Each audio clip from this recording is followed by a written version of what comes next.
दो के भीतर एक का ही निवास है। जहां जहां दो दिखाई पड़ता है बुद्धि को, वहां वहां अस्तित्व तो एक ही है। ऐसा कहें, बुद्धि का देखने का ढंग चीजों को दो में तोड़ लेने का है। जैसे ही बुद्धि किसी चीज को देखने जाती है, वैसे ही दो में तोड़े बिना नहीं रह सकती। उसके कुछ कारण हैं। बुद्धि असंगत को अस्वीकार करती है।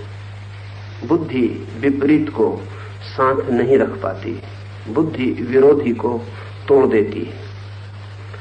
जैसे बुद्धि देखने जाएगी जीवन को, तो मृत्यु को जीवन के भीतर देखना बुद्धि के लिए असंभव है, क्योंकि मृत्यु बिल्कुल ही उल्टी मालूम पड़ती है। जीवन के तर्क के साथ उसकी कोई संगति नहीं है। ऐसा लगता है कि मृत्यु जीवन का अंत है। ऐसा लगता है मृत्यु जीवन की शत्रु है। ऐसा लगता है मृत्यु जीवन के बाहर जीवन पर आक्रमण है। लेकिन वस्तुतः ऐसा नहीं है। मृत्यु जीवन के बाहर घटने वाली घटना नहीं, मृत्यु जीवन के भीतर ही घटती है। मृत्यु जीवन का ही हिस्सा है। मृत्यु जीवन की ही पूर्णता है। मृत्यु और जीवन ऐसे ही हैं जैसे बाहर आने वाली श्वास और भीतर जाने वाली श्वास एक ही है। जो श्वास भीतर जाती है वही बाहर जाती है। जन्म में जो श्वास भीतर आती है, मृत्यु में वही श्वास बाहर जाती है। अस्तित्व में मृत्यु और जीवन एक ही है। लेकिन बुद्धि जब सोचने चलती है, तो बुद्धि असंगत को स्वीकार नहीं कर पाती, संगत को स्वीकार कर पाती है। संगत की दृष्टि से जीवन अलग हो जाता और मृत्यु अलग हो जाती। लेकिन अस्तित्व असंगत को भी स्वीकार करता है, विपरीत को, विरोधी को भी स्वीकार करता है। अस्तित्व को बाधा नहीं पड़ती फूल और कांटे को एक ही शाखा पर लगा देने में। अस्तित्व को कोई अड़चन नहीं है अंधेरे और प्रकाश को एक ही साथ चलाए रखने में। सच तो यह है कि अंधेरा प्रकाश का ही धीमा रूप है और प्रकाश अंधकार की ही कम सघन स्थिति है। अगर हम प्रकाश को मिटा दें जगत से बिल्कुल, तो तत्काल बुद्धि कहेगी अंधेरा ही अंधेरा बच रहेगा। लेकिन अगर हम सच में ही जगत से प्रकाश को बिल्कुल मिटा दें, तो अंधेरा भी नहीं बच रहेगा। और सरलता से समझें तो ख्याल में आ जाए, अगर हम जगत से गर्मी को बिल्कुल मिटा दें, तो बुद्धि कहेगी ठंड ही ठंड बच रहेगी। लेकिन जिसे हम शीत कहते, ठंड कहते, वो गर्मी का रूप है। अगर हम गर्मी को पूरा मिटा दें जगत से, तो शीत बिल्कुल मिट जाएगी, वो कहीं भी नहीं बच रहेगी।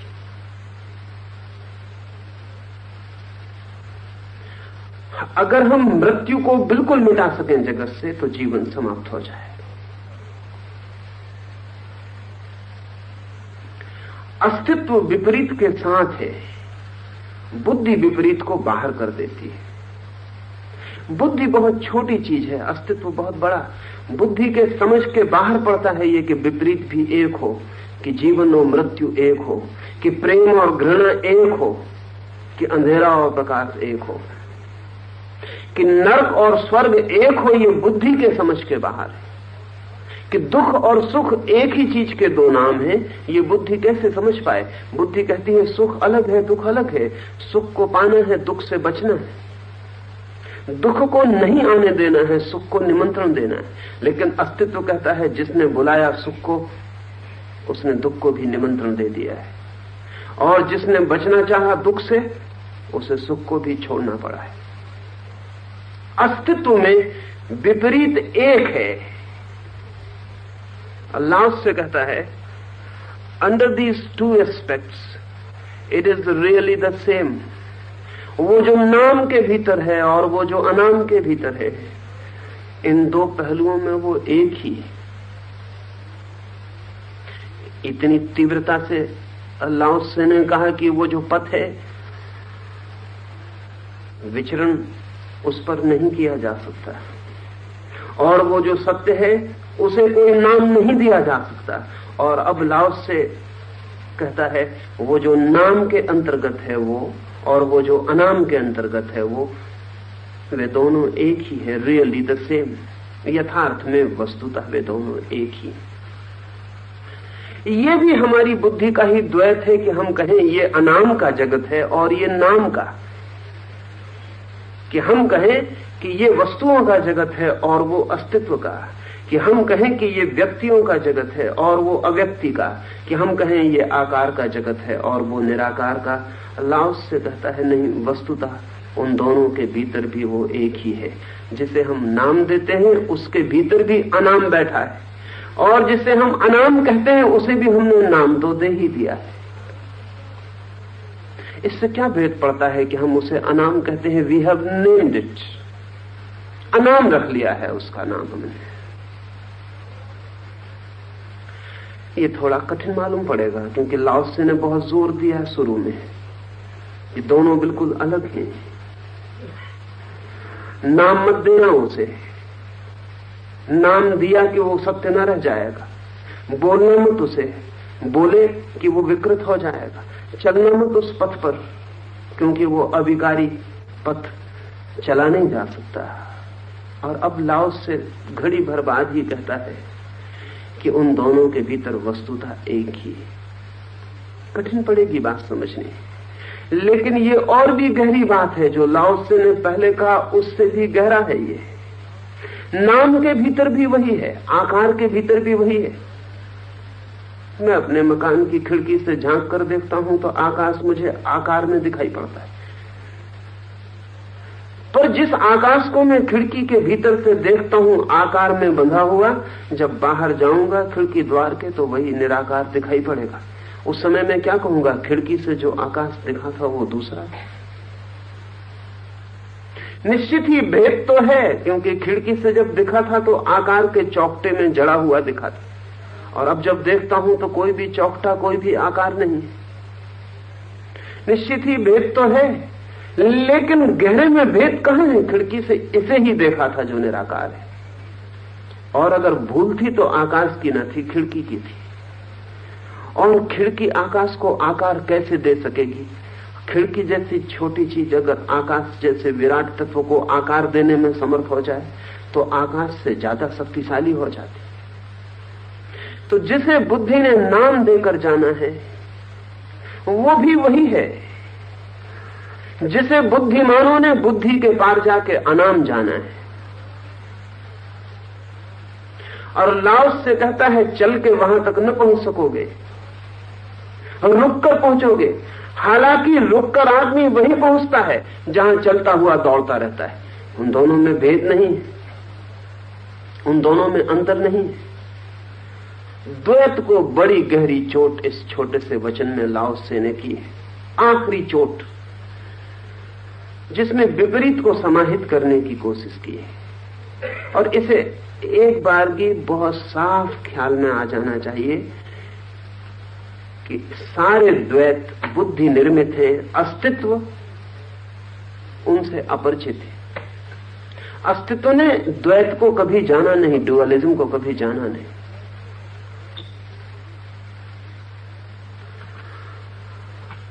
विपरीत से विपरीत चीज अस्तित्व में जुड़ी और संयुक्त है। जुड़ी और संयुक्त ही नहीं, एक ही है। जुड़ी और संयुक्त भी हमें कहना पड़ती है, क्योंकि हमारा मन दो में तोड़कर ही देखता है। एक सिक्के में हम दो पहलू देखते हैं,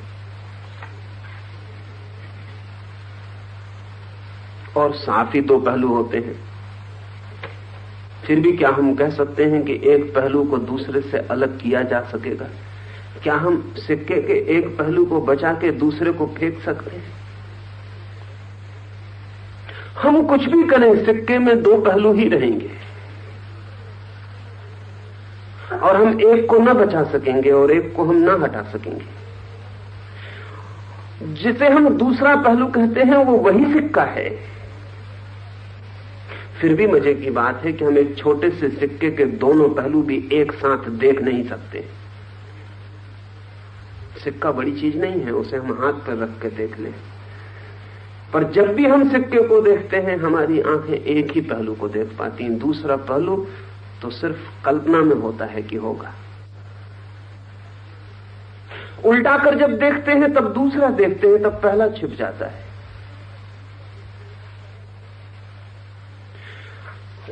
कौन कहेगा, बर्कले पश्चिम में एक विचारक हुआ और कीमती विचारक हुआ।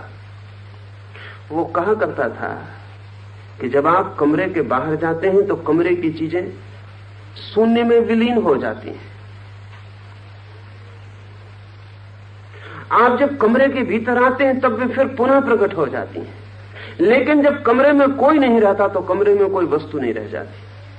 और बर्कले कहता था कि अगर कोई इससे विपरीत सिद्ध कर दे तो मैं तैयार हूं, पर विपरीत सिद्ध करना असंभव है, क्योंकि सिद्ध करने के लिए कमरे के भीतर रहना पड़ेगा। और बर्कले कहता ही इतना था कि जब तक कोई कमरे के भीतर है वस्तुएं होती हैं, जब कमरे के भीतर कोई देखने वाला नहीं होता तो वस्तुएं तिरोहित हो जाती हैं, क्योंकि वो कहता था बिना देखने वाले के दृश्य बचेगा कैसे, बिना दृष्टा के दृश्य बचेगा कैसे। अगर आप एक छेद करके दीवार से झांकें तो दृष्टा मौजूद हो जाता है, वस्तुएं प्रकट हो जाती। बर्कले जो कह रहा था वो ये कह रहा था कि दृष्टा और दृश्य में गहरा संबंध है। निश्चित ही ये बात तो सही नहीं है बर्कले की कि जब कोई देखने वाला नहीं होता तो वस्तुएं नहीं रह जाती, लेकिन ये बात जरूर सच है कि जब देखने वाला नहीं होता तो वस्तुएं वैसी ही नहीं रह जाती जैसा देखने वाले के होने पर होती। जैसे अब तो फिजिक्स भी इसे स्वीकार करती है कि जब आप कमरे के बाहर चले जाते हैं तो कमरे की वस्तुएं रंग खो देती हैं, कमरे की वस्तुओं में कोई रंग नहीं रह जाता, रह ही नहीं सकता है। जब आप कमरे के बाहर होते हैं और कमरा सब तरफ से बंद होता है और कोई देखने वाला नहीं होता तो कमरे की वस्तुएं बेरंग कलरलेस हो जाती। निश्चित ही अगर वस्तुएं रंगहीन हो जाती हैं तो आपके कमरे में जो पेंटिंग टंगी है वो क्या होती होगी, कम से कम पेंटिंग नहीं होती होगी। रंगहीन इसलिए हो जाती है कि फिजिक्स कहती है कि रंग आंख के जोर से निर्मित होता है। अगर मैं देख रहा हूं कि आप सफेद कपड़े पहने हुए बैठे हैं तो आपके सफेद कपड़े आपके सफेद कपड़ों पर ही निर्भर नहीं है, मेरी आंख उनको सफेद देखती है। अगर कोई आंख ना हो इस कमरे में तो कपड़े सफेद नहीं रह जाएंगे। रंग जो है वो आंख से जुड़ा हुआ है, और जरूरी नहीं है कि आकार भी वैसा ही रह जाए जैसा हम देखते हैं, क्योंकि आकार भी हमारी आंख से जुड़ा है।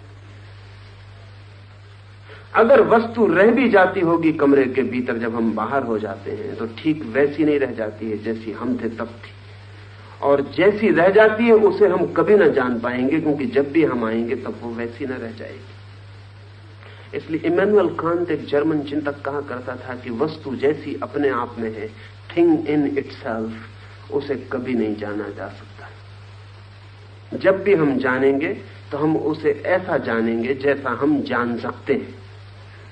असल में जो भी हम जानते हैं वो हमारे जान सकने की क्षमता से निर्भर होता है, निर्मित होता है। जरूरी नहीं है कि हम इतने लोग इस कमरे में बैठे हुए हैं, इसमें एक मकड़ी भी चलती होगी, एक छिपकली भी दीवार पर सरकती होगी, एक मक्खी भी गुजरती होगी, एक कीड़ा भी सरकता होगा, वे सभी इस कमरे को एक जैसा नहीं देखेंगे। हो सकता है कुछ चीजें छिपकली को दिखाई पड़ती हों जो हमें कभी भी दिखाई ना पड़ेंगी, और हो सकता है मकड़ी कुछ चीजों को अनुभव करती हो जिसका अनुभव हमें कभी ना होगा, और हो सकता है जमीन पर सरकने वाला कीड़ा कुछ ऐसी ध्वनियां सुनता हो जो हमें बिल्कुल सुनाई नहीं पड़ रही। और ये तो बिल्कुल ही निश्चित है कि जो हम देख रहे हैं, जान रहे हैं, सुन रहे हैं, उनसे ये कोई भी प्राणी परिचित ना हो पाते होंगे। जो भी हम देखते हैं उसमें देखने वाला जुड़ जाता है। बुद्धि जैसे ही कुछ देखती है, बुद्धि अपना पैटर्न, अपना ढांचा दे देती है। बुद्धि का सबसे गहरा जो ढांचा है वो द्वैत का है। वो चीजों को दो हिस्सों में तोड़ देती। सबसे पहले विपरीत को अलग कर देती है, कंट्राडिक्टरी को अलग कर देती है। और प्रत्येक चीज कंट्राडिक्टरी से निर्मित है।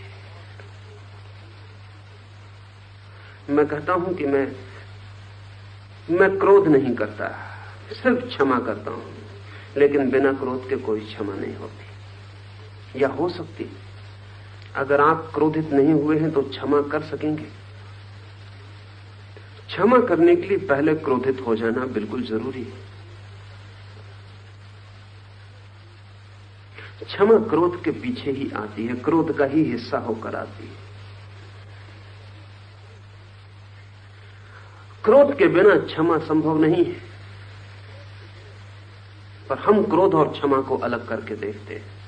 हम कहते हैं फलां आदमी क्रोधी है, फलां आदमी क्षमावान है, और हम कभी ऐसा नहीं देख पाएंगे कि क्रोध ही क्षमा है। बुद्धि तोड़ती है, जीवन के सब तलों पर बुद्धि तोड़ती चली जाती है। अल्लाह से कहता है कि बुद्धि के ये सारे के सारे खंडों के भीतर वो एक ही छिपा है। हम उसे कितना ही तोड़ें, हम उसे तोड़ नहीं पाते हैं, वो एक ही बना रहता है। हम कितनी ही सीमाएं बनाएं, वो असीम असीम ही बना रहता है। हम नाम दें या ना दें, वो एक ही है। तो पहली तो बात लाओस से कहता है कि इस समस्त द्वैत के भीतर, इन सब दो के भीतर उस एक का ही वास है। बैठे हैं इस कमरे के भीतर, हमने दीवारें बना ली हैं, तो हमने कमरे के आकाश को अलग तोड़ लिया है बाहर के आकाश से। लेकिन कभी आपने सोचा है कि आकाश को आप तोड़ कैसे सकेंगे? तलवार आकाश को काट नहीं सकती।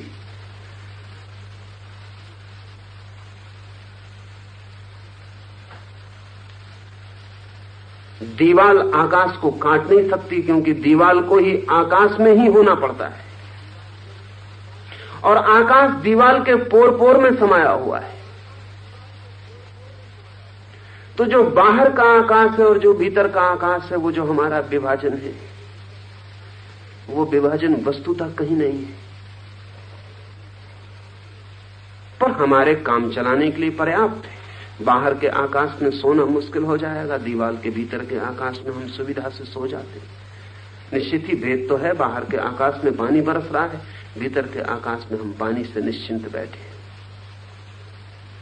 पर फिर भी हमने आकाश को दो हिस्सों में बांटा नहीं, हम कभी बांट नहीं पाएंगे। आकाश अखंड है, एक है। भीतर और बाहर हमारे काम चलाऊ फर्क है। जो भीतर है वही बाहर है, जो बाहर है वही भीतर है। भीतर और बाहर शब्द भी हमारे बुद्धि के द्वैत से निर्मित होते हैं, अन्यथा न कुछ भीतर है न कुछ बाहर, एक ही है। उसे हम कभी भीतर कहते हैं, उसे हम कभी बाहर कहते हैं। लाओस से बुद्धि का जो द्वैत है वो अत्यंत ऊपरी है, ये कह रहा है। भीतर अंतर सत्ता में, अस्तित्व की गहराई में एक का ही वास है। जैसे कोई वृक्ष निकलता है जमीन से तो पहले एक ही होता है, फिर शीघ्र ही उसमें शाखाएं टूटने लगती हैं और फिर शाखाएं टूटती चली जाती हैं। इसलिए लाओस से कहता है जैसे ही प्रगति होती है, जैसे ही विकास होता है, वैसे ही अनेक पैदा हो जाता है, अनंत नाम आ जाते हैं। हिंदुओं ने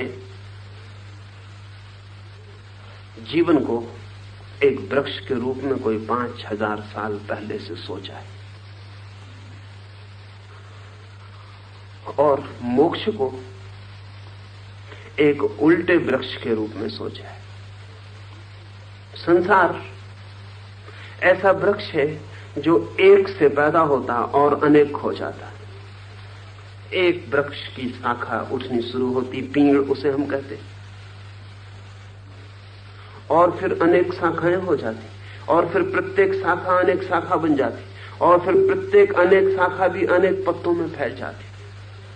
मोक्ष इससे उल्टा वृक्ष है, जिसमें अनेक शाखाओं से हम कम शाखाओं की तरफ आते, फिर कम शाखाओं से और कम शाखाओं की तरफ आते, फिर और कम शाखाओं से एक की तरफ आते, और फिर एक से हम उस बीज में चले जाते हैं जिससे सब निर्मित होता है और विकसित होता है। लाओस से कह रहा है जैसे ही डेवलपमेंट होता है, जैसे ही अनफोल्डमेंट होता है, जैसे ही चीजें खुलती हैं वैसे ही अनेक हो जाती हैं। एक बीज तो एक होता है, वृक्ष अनेक अनेक शाखाओं में बढ़ जाते हैं और फिर अनेक शाखाओं पर अनेक अनेक बीज लग जाते हैं एक ही बीज से। ठीक वैसे ही अस्तित्व तो एक है, अनाम, फिर नाम की बहुत शाखाएं उसमें निकलती हैं। सत्य तो एक है, निशब्द, फिर शब्द की बहुत शाखाएं उसमें निकलती हैं, बहुत पत्ते लगते हैं। पर लाओस से कहता है फिर भी वो जो एक में है वही अनेक में भी है, और वो जो बीज में है वही पत्ते में भी है। दूसरा हो कैसे सकता है? दूसरे के होने का कोई उपाय नहीं है, दूसरा है ही नहीं। इस वचन के दूसरे हिस्से में ज्यों-ज्यों प्रगट होती है लोग इसे भिन्न भिन्न नामों से संबोधित करते हैं। वो भिन्न भिन्न नहीं हो जाता, लोग इसे भिन्न भिन्न नामों से संबोधित करते हैं। मैंने कहा कि वृक्ष बीज में एक होता है, शाखाओं में अनेक हो जाता है, लेकिन वो भी हम जो बाहर खड़े हैं उनको दिखाई पड़ता है। अगर वृक्ष कह सके तो वृक्ष कहेगा मैं एक हूं। वृक्ष को अपना पत्ता भी और अपनी जड़ भी जुड़ी हुई मालूम पड़ेगी। भीतर तो एक ही प्रवाह है, एक ही रस की धार बहती। आपको अपने पैर का अंगूठा और आपका सिर, आपकी आंख और आपके हाथ की उंगलियां भीतर से अलग अलग मालूम होती। आंख बंद करके देखेंगे तो भीतर एक का ही सतत प्रवाह हो जाता है। उस प्रवाह में ही ये सारे के सारे रूप तिरोहित हो जाते हैं। बाहर से कोई आपको देखेगा तो आपकी आंख अलग है, अंगुली अलग है। निश्चित ही अंगुली तोड़ने से आंख नहीं फूटेगी और निश्चित ही आंख फूट जाने से अंगुली नहीं टूट जाएगी। बाहर से सब अनेक ही मालूम पड़ता है, लेकिन भीतर, मैंने कहा कि अंगुली तोड़ने से आंख नहीं टूटेगी, ये भी बाहर से। भीतर तो अंगुली का टूटना भी आंख को कमजोर कर जाता है।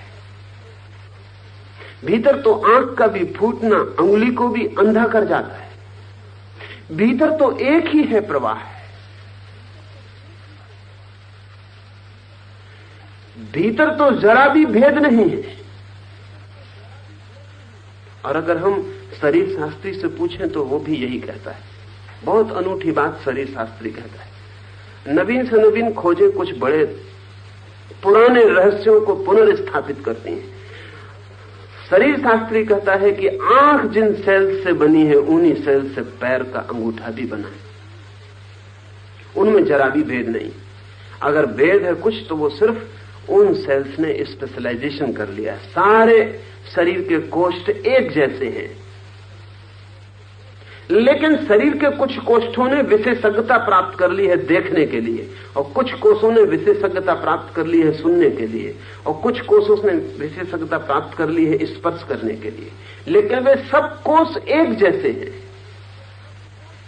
उन कोषों के जीवन तत्व में कोई भी भेद नहीं है, रंच मात्र भी फर्क नहीं है। आंख की जो इतनी सूक्ष्म पुतली है वो भी आपकी चमड़ी ही है। वो भी चमड़ी ही है जो बहुत सूक्ष्मतम रूप में देखने का काम उसने शुरू कर दिया है। और वैज्ञानिक कहते हैं कि हाथ की चमड़ी भी देखने में उतनी ही समर्थ है। अगर उसका भी प्रशिक्षण हो सके तो वो भी देख सकती है,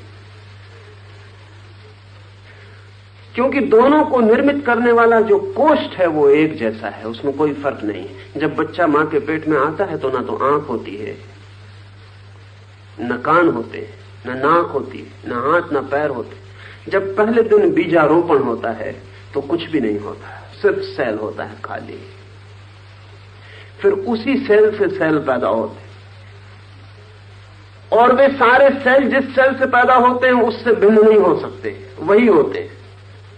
फिर धीरे धीरे कुछ सेल आंख का काम शुरू कर देते हैं, कुछ सेल कान का काम शुरू कर देते हैं, कुछ सेल हृदय बन जाते हैं।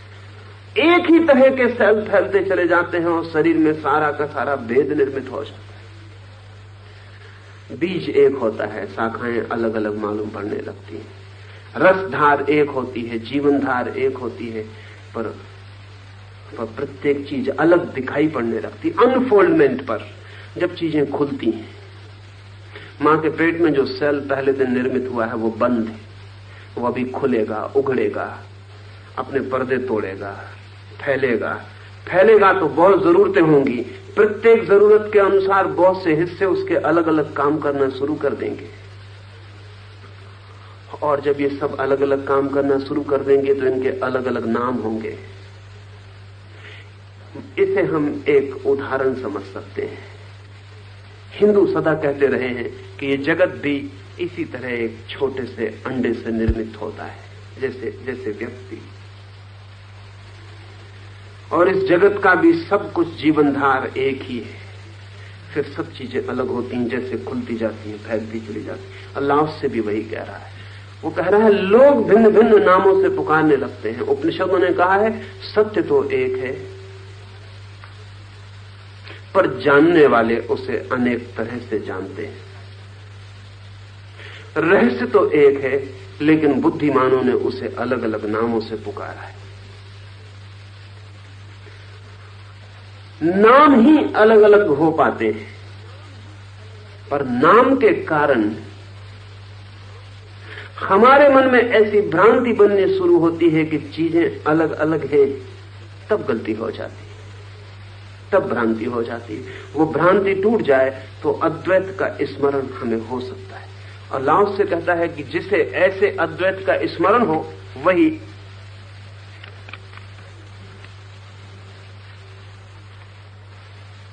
लोग जिसे भिन्न भिन्न नामों से स्मरण करते हैं और फिर भी जो एक है, इन नामों के समूह को ही हम रहस्य कहते हैं। The mystery. रहस्य क्या है इस जगत का? विज्ञान रहस्य को स्वीकार नहीं करता, धर्म रहस्य को स्वीकार करता है। वही फर्क है विज्ञान और धर्म में। विज्ञान मानता है जगत में कोई भी रहस्य नहीं है, और जितना हम जान लेंगे उतना ही रहस्य कम हो जाएगा, अर्थात रहस्य अज्ञान का नाम है। विज्ञान के हिसाब से रहस्य का अर्थ है अज्ञान। जिसे हम नहीं जानते वो रहस्य मालूम पड़ता है। जान लेंगे रहस्य समाप्त हो जाएगा। और जानने के लिए विज्ञान क्या करता है? अगर ठीक से समझें तो लाओस से जो कह रहा है ठीक उससे विपरीत करता है।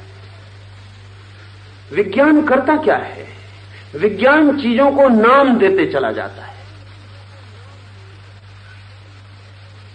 और जिस चीज को विज्ञान नाम देने में समर्थ हो जाता है, समझता है कि हमने जान लिया। नाम की परिभाषा तय कर देता है और जानता है कि हमने जान लिया। विज्ञान इसीलिए रोज स्पेशलाइज्ड होता चला जाता है। एक युग था कि विज्ञान एक था, फिर उसके विभाजन होने शुरू हो गए। फिर विज्ञान की जो शाखाएं थी उनकी भी प्रशाखाएं होनी शुरू हो गई, और अब प्रशाखाओं की भी प्रशाखाएं होनी शुरू हो गई। एक वक्त था कि सारी दुनिया में सारा ज्ञान फिलॉसफी के अंतर्गत आ जाता था। इसलिए आज भी हम अपनी पुरानी यूनिवर्सिटीज में पीएचडी की डिग्री दिए चले जाते हैं, उसको भी जिसका फिलॉसफी से कोई संबंध नहीं है। अब एक आदमी केमिस्ट्री में रिसर्च करता है, उसे हम पीएचडी की डिग्री देते हैं। वो 1000 साल पुरानी आदत है। उसको डॉक्टर ऑफ फिलॉसफी कहते हैं। फिलॉसफी से उसका कोई लेना देना नहीं है अब, लेकिन 1000 साल पहले केमिस्ट्री फिलॉसफी का एक हिस्सा थी।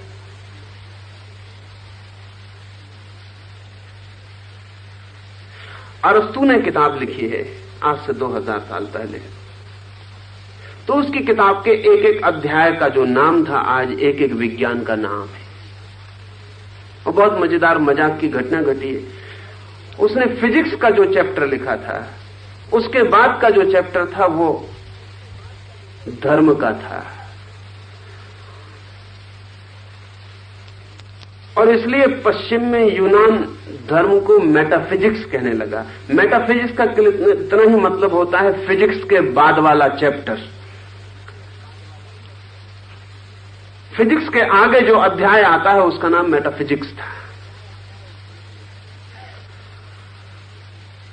आज भी ऑक्सफोर्ड यूनिवर्सिटी पर जो पुरानी तख्ती लगी है फिजिक्स के डिपार्टमेंट पर, वो लगी है डिपार्टमेंट ऑफ नेचुरल फिलॉसफी।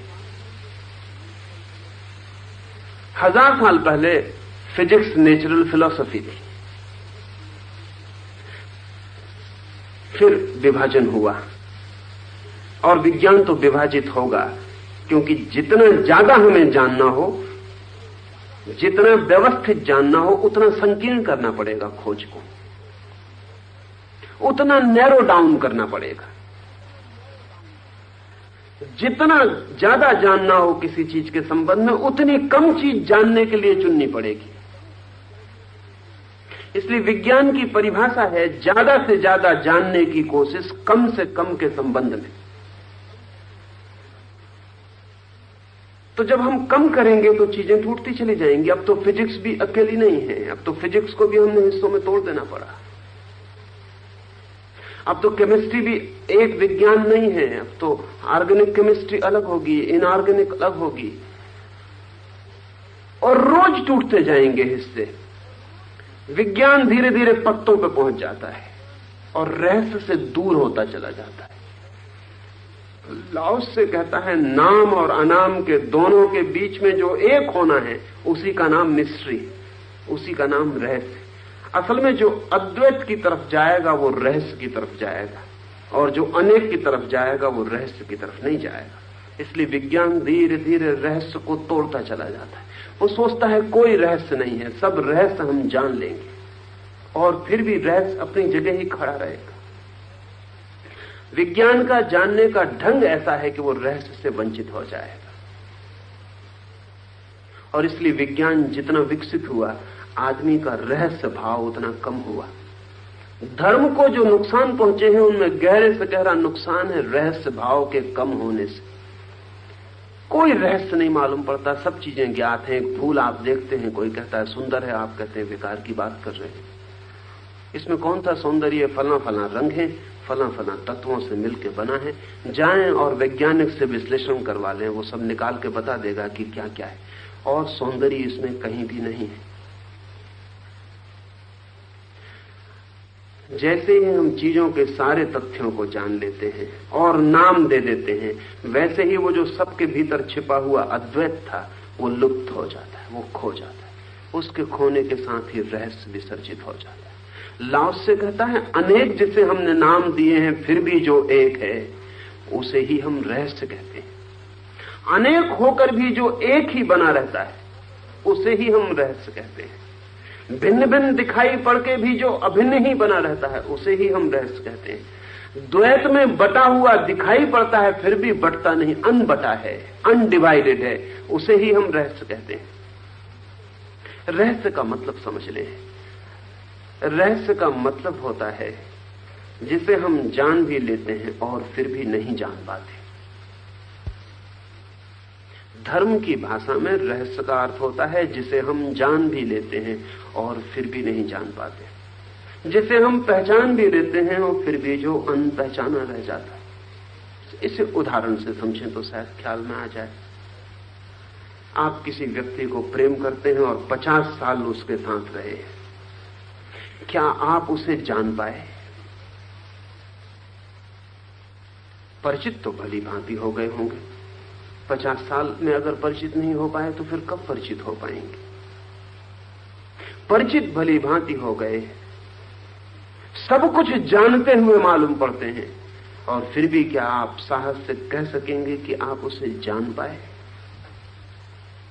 उसका कोना कोना जान लिया, उसकी एक एक बात जान ली, उसकी सब आदतों का आपको पता है, फिर भी आप क्या कह सकते हैं कि वो प्रिडिक्टेबल है, कल सुबह क्या करेगा यह आप बता सकते हैं? नहीं, वो अनप्रिडिक्टेबल एलिमेंट मौजूद है। और ऐसा नहीं कि 50 साल कम है, 500 साल में भी वो मौजूद ही रहेगा। तो वही रहस्य, द अनप्रिडिक्टेबल, वो जिसका हम कोई घोषणा न कर पाएंगे, जिसकी हम कोई भविष्यवाणी न कर पाएंगे, जिसको हम जान के भी न कह पाएंगे कि हमने जान लिया। और किसी किनारे से देखें, संत अगस्तीन से कोई पूछता है कि समय क्या है, व्हाट इज टाइम, तो अगस्तीन कहता है जब तक मुझसे कोई नहीं पूछता मैं भली भांति जानता हूं, और जब कोई पूछता है तभी गड़बड़ हो जाती। आप भी जानते हैं कि समय क्या है, भली भांति जानते हैं, समय से उठते हैं। अगर न जानते तो समय से उठते कैसे, न जानते तो समय से घर कैसे पहुंचते, न जानते तो कैसे तय करते कि समय हो गया। जानते जरूर है समय को, लेकिन अगस्तीन ने ठीक कहा है कि जब तक मुझसे कोई नहीं पूछता तब तक मैं बिल्कुल जानता हूं कि व्हाट इज टाइम। और तुमने पूछा कि सब खो जाता है। कोई पूछ ले कि क्या है समय, तो आज तक जगत का बुद्धिमान से बुद्धिमान आदमी उत्तर नहीं दे पाया है। और ऐसे बुद्धिहीन से बुद्धिहीन आदमी समय का उपयोग कर रहा है। ऐसे मूल से मूल आदमी समय में जी रहा है। और बुद्धिमान से बुद्धिमान आदमी इशारा नहीं कर सकता कि यह है समय। छोड़े, समय थोड़ी जटिल बात है, जीवन तो इतनी जटिल नहीं। हम सब जी रहे हैं, हम काफी जी लिए हैं। जो जानते हैं वो कहते हैं हजारों हजारों जन्म जी लिए हैं। छोड़े उन्हें, इतना ही मान लें कि हम एक जन्म जी लिए हैं। 50 साल, 40 साल, 20 साल, 60 साल जी लिए हैं। जीवन को जाना है, लेकिन अगर कोई पूछे कि जीवन क्या है तो बस चूक जाता है।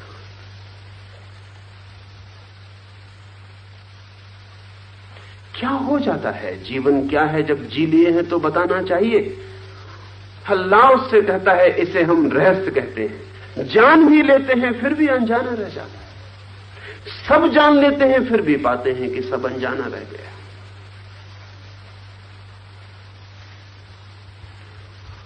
अस्तित्व चारों तरफ मौजूद है, भीतर बाहर वही है, रोए रोए में, श्वास श्वास में वही व्याप्त, फिर भी अनजाना है। क्या जाना हमने?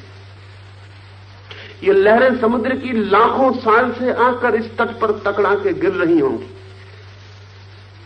तट अभी तक ये लहरें जान ना पाई होंगी कि क्या है, और ना ये तट जान पाया होगा कि ये लहरें क्या हैं। लेकिन आप कहेंगे लहरों की छोड़िए, लेकिन अगर आप भी लाख वर्ष तक इस तट से इसी तरह टकराते रहे तो भी इतना ही जान पाएंगे जितना लहरें जान पाएंगे। क्या हम जान पाते हैं? एक ऊपरी परिचय, एक एक्वेंटेंस हो जाता है। उस ऊपरी परिचय को हम कहने लगते हैं ज्ञान। इस ऊपरी परिचय को ज्ञान कहने से बड़ी भ्रांति पैदा होती, तब हम रहस्य से वंचित रह जाते हैं। अल्लाह उससे कहता है इस ऊपरी परिचय को ज्ञान मत समझना, जानना कि बस ऊपरी पहचान है। तब तुम्हें प्रतिपल रहस्य चारों तरफ उपस्थित दिखाई पड़ेगा। रहस्य है ही, कितना ही जान ले हम उसका कोई अंत नहीं होता। और अब जबकि विज्ञान थोड़ा गहन और गंभीर हुआ है और उसका बचपना टूटा है, क्योंकि विज्ञान को अभी पैदा हुए ज्यादा दिन नहीं हुए। धर्म को अंदाजन 20,000 साल के तो चिन्ह मौजूद हैं धर्म को पैदा हुए। तो धर्म ने अगर आज से 5,000 साल पहले भी ये बात कही है कि जीवन रहस्य है, तब भी वो 15,000 साल पुरानी घटना थी, अनुभव था। विज्ञान को तो पैदा हुए 300 साल हुए, बिल्कुल बचपना है। ये बात पक्की है कि जिस दिन विज्ञान भी 15,000 साल की उम्र का होगा, तब वो इतने ही जोर से घोषणा करके कहेगा कि जीवन रहस्य। 15,000 साल तो दूर है, अभी आइंस्टीन मौजूद था, तो हमने जो विज्ञान की बड़ी से बड़ी प्रतिभा पैदा की है वो उस आदमी में थी। लेकिन मरते वक्त वो आदमी कहकर गया है कि मैं सोचता था अपनी युवावस्था में कि सत्य को जाना जा सकेगा, अब मैं ऐसा नहीं सोचता हूं। अब मैं सोचता हूं कि सत्य अज्ञेय है और अज्ञेय ही रहेगा। हम बहुत कुछ जान लेंगे ये पक्का है, फिर भी जानने को उतना ही शेष रहेगा जितना हमारा जानने के पहले शेष था। हमारे जानने से कुछ अंतर ना पड़ेगा। वो ऐसे ही होगा जैसे हम एक चुल्लू भर पानी समुद्र से भर लाए। शायद चुल्लू भर पानी समुद्र से भरने में समुद्र थोड़ा कम भी होता होगा, लेकिन वो जो अज्ञात का चारों तरफ विस्तार है, अज्ञेय का, अननोएबल का, वो हमारे कितने ही जान लेने से चुल्लू भर भी कम नहीं होता। धर्म इसे रहस्य कहता है। वो सदा शेष ही रह जाता है, अनजाना, अपरिचित, उतना का उतना मौजूद रह जाता है। रहस्य का अर्थ है, तीन चीजें समझ लें। अज्ञान, अज्ञान रहस्य नहीं है। विज्ञान समझता है कि अज्ञान की वजह से ही रहस्य मालूम होता है, वो विज्ञान की भूल है। अज्ञान रहस्य नहीं है, क्योंकि अज्ञान में हमें कुछ पता ही नहीं है। रहस्य का तो पता होगा ही कैसे, कुछ भी पता नहीं है। ज्ञान भी रहस्य नहीं है, क्योंकि ज्ञान में हमें कुछ पता है। रहस्य ज्ञान से ऊपर की घटना है। अज्ञान के ऊपर ज्ञान घटता है, ज्ञान के ऊपर रहस्य घटता है। जो अज्ञान से जानने में जाएगा वो ज्ञानी हो जाएगा, और जो ज्ञान से भी और ऊपर जानने में जाएगा वो रहस्यवादी, मिस्टिक हो जाएगा। तीन सीढ़ियां समझ लें। एक अज्ञान की सीढ़ी है, अगर आप अज्ञान से बढ़ेंगे तो दूसरी सीढ़ी ज्ञान की है। न जानने से जानने की दुनिया शुरू होती। लेकिन अगर आप न जानने में रुक गए तो अज्ञानी रह जाएंगे, और अगर आप जानने में रुक गए तो ज्ञानी रह जाएंगे। अगर आप जानने के भी ऊपर उठे तो रहस्य की दुनिया शुरू होती है। और तब उस अवस्था में ज्ञान होते हुए भी अज्ञान का पूर्ण बोध होता है। ज्ञान और अज्ञान रहस्य में एक ही हो जाते हैं। जैसा लाओस से कह रहा है कि वो दोनों पहलू के भीतर एक ही है। रहस्य का अनुभव उसे होता है जिसे अज्ञान में भी और ज्ञान में भी एक के ही दर्शन होने लगते हैं, और जिसे लगता है कि अज्ञानी और ज्ञानी में बहुत फासला नहीं है। अज्ञानी को भ्रम है कि मुझे पता नहीं, ज्ञानी को भ्रम है कि मुझे पता है। रहस्यवादी को पता है कि पता होने की कोई संभावना नहीं है।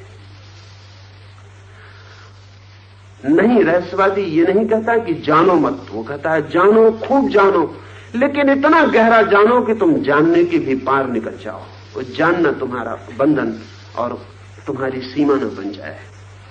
अज्ञान से तो ऊपर उठ गए हो, ज्ञान के भी ऊपर उठ जाओ। ईसावास्य के ऋषि ने कहा है, अज्ञानी तो भटक ही जाते हैं अंधकार में, लेकिन उन ज्ञानियों का क्या कहें जो महाअंधकार में भटक जाते हैं। कौन से ज्ञानी होंगे जो महाअंधकार में भटक जाते हैं? हमने तो यही सुना है कि ज्ञानी नहीं भटकते, अज्ञानी भटकते हैं। ईसावास्य का ऋषि क्या कह रहा है?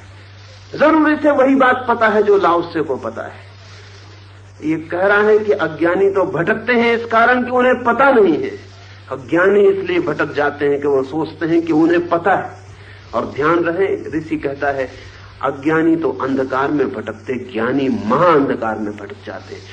उसकी विनम्रता भी खो जाती और अहंकार सघन हो जाता है। रहस्य ज्ञान और अज्ञान दोनों का अतिक्रमण है। रहस्य इस बात की खबर है कि नहीं जानो बहुत, जान नहीं पाओगे। जानने की कोशिश करो बहुत, कोशिश असफल होगी। दौड़ो, खोजो, आविष्कार करो, लेकिन आखिर में एक ही बात आविष्कार कर पाओगे कि जीवन अतल रहस्य है, उसका तल नहीं खोजा जा सकता। तो लाओस से कहता है इसे हम रहस्य कहते हैं। दोनों के भीतर यथार्थ में एक है, इसे हम रहस्य कहते हैं। जन्म और मृत्यु में एक है, अंधेरे और प्रकाश में एक है, इसे हम रहस्य कहते हैं। और इसके बाद की पंक्ति उसकी बहुत अद्भुत है। इन नामों के समूह को ही हम रहस्य कहते हैं, और जहां रहस्य की सघनता सर्वोपरि है, वहीं उस सूक्ष्म और चमत्कारी का प्रवेश द्वार है। जहां रहस्य की सघनता सर्वोपरि है, रहस्य की सघनता, क्या अर्थ होगा रहस्य की सघनता का?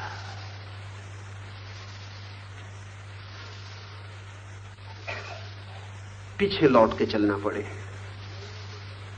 अज्ञानी को पता होता है कि मुझे पता नहीं है।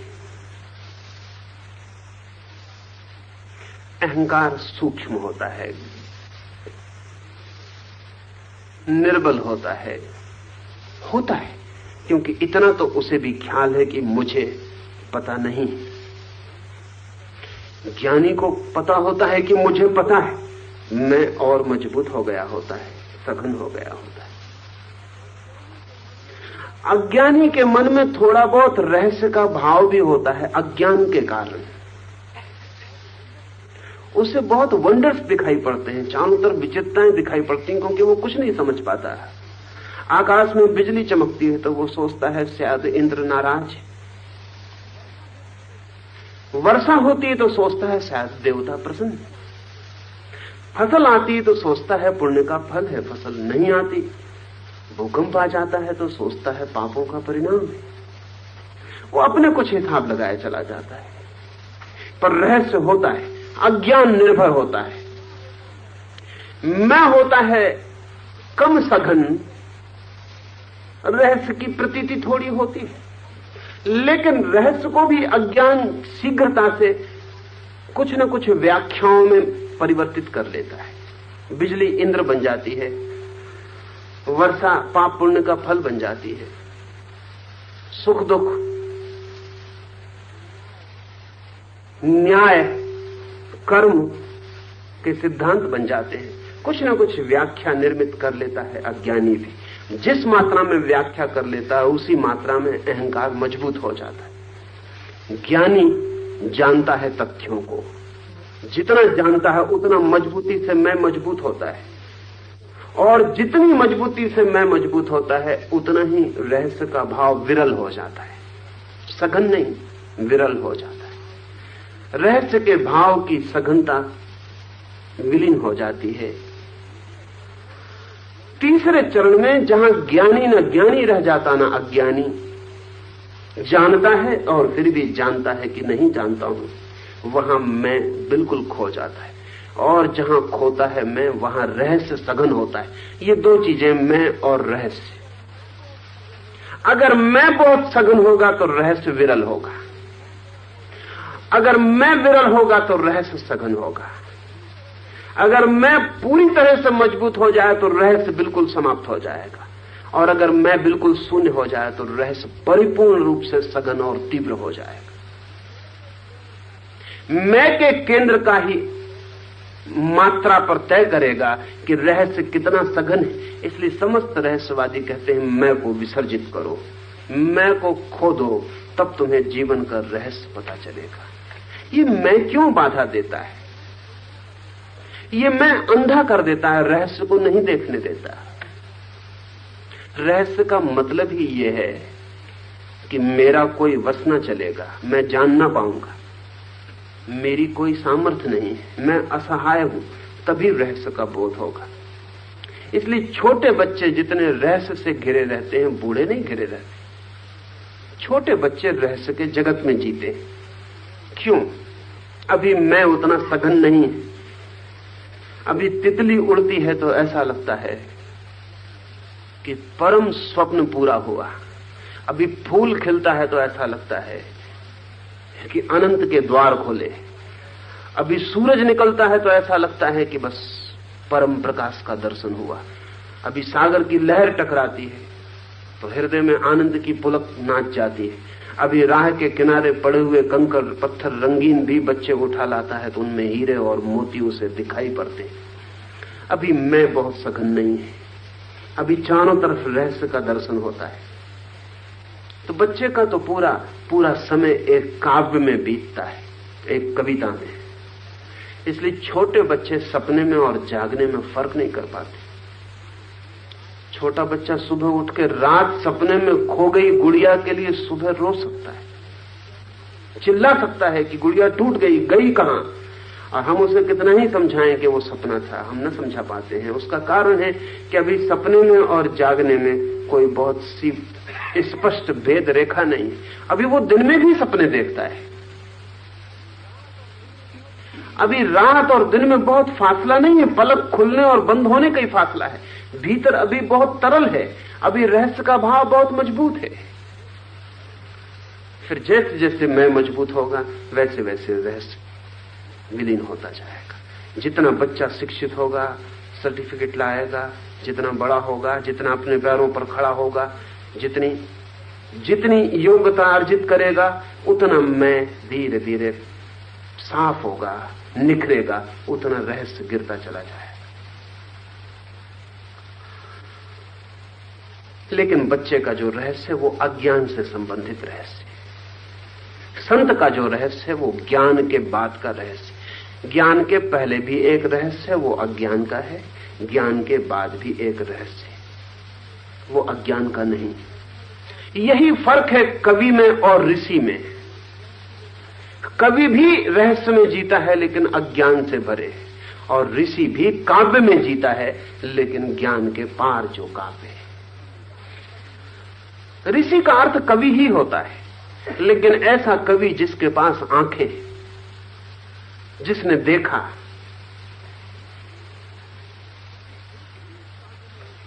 ऋषि भी काव्य में ही जीता है, उसके लिए भी जगत प्रोज नहीं पोएट्री है, उसके लिए जगत गद्य नहीं है, रूखा सूखा नहीं है, उसके लिए जगत पद्य में है, गीत में बंधा है, छंद से आविष्ट है, नृत्य से, गीत से आच्छादित है। लेकिन ऋषि ज्ञान के बाद जो रहस्य आता है उसका कवि है, और कवि ज्ञान के पहले जो रहस्य होता है अज्ञान का, उसका ऋषि है। इतना ही उन दोनों में फर्क है। इसलिए हम उपनिषद के ऋषियों को मात्र कवि नहीं कह सकते, यद्यपि उन जैसा काव्य कम ही पैदा हुआ है। और हम अपने श्रेष्ठतम कवि को भी ऋषि नहीं कह सकते, क्योंकि उसका काव्य केवल अज्ञान का काव्य है। हमारा कवि असल में ऐसा बच्चा है जो बच्चा ही रह गया, जिसका शरीर तो बढ़ता चला गया, लेकिन जिसके भीतर के सपने और बाहर की दुनिया में भेद रेखा निर्मित न हुई, बाल सुलभ है। इसलिए कवि अगर बच्चों जैसे काम करते दिखाई पड़ जाएं तो बहुत हैरानी की बात नहीं। इसलिए कवियों का व्यवहार अप्रौढ़, इमेच्योर मालूम पड़ता है, और कई बार हम समझ नहीं पाते, और इसलिए कवियों का बहुत सा व्यवहार अनैतिक मालूम पड़ता है। अब पिकासो एक स्त्री को प्रेम करता है, बिल्कुल पागल है। ऐसा प्रेम कम ही लोग करते हैं जैसा पिकासो कर सकता है। लेकिन बस एक दिन प्रेम उजड़ गया और वो दूसरी स्त्री को वैसा ही प्रेम करने लगा जैसा इसको करता था। चारों तरफ की दुनिया को ये अनैतिक लगेगा, लेकिन कुल मामला इतना है कि पिकासो बिल्कुल बाल सुलभ है। जैसे एक बच्चा एक गुड़िया को प्रेम कर रहा था तो छाती से लगाए फिर रहा था, फिर एक दिन ऊब गया तो उसने उसे टिका के कोने में रख दिया, वो लौट के भी नहीं देखता। बच्चे को हम अनैतिक ना कहेंगे, क्योंकि हम मान के चलते हैं वो बच्चा है। पिकासो को हम अनैतिक कहेंगे कि कैसा प्रेम, ये धोखा है। यद्यपि पिकासो धोखा नहीं दिया, जब उसने प्रेम किया है तो उतना ही किया है जैसा बच्चा गुड़िया को छाती से लगा के चलता था, रात छोड़ता नहीं था, इतना ही प्रेम किया है, सघन प्रेम किया है। लेकिन जब चला गया तो चला गया, वो बच्चे जैसा हट गया, अब वो किसी दूसरे को कर रहा है। अनैतिक लगेगा। केवल सच पूछा जाए तो कवि, चित्रकार, संगीतज्ञ, उनके भीतर जो अनैतिकता हमें दिखाई पड़ती है उसका मूल कारण कुल इतना ही होता है कि उनका शरीर तो प्रौढ़ हो गया होता, लेकिन उनका बचपन गया नहीं होता। भीतर गहरे में वो बच्चे जैसे रह जाते, इसलिए वो काव्य लिख पाते हैं, लेकिन इसलिए वो जीवन में उपद्रव हो जाते हैं।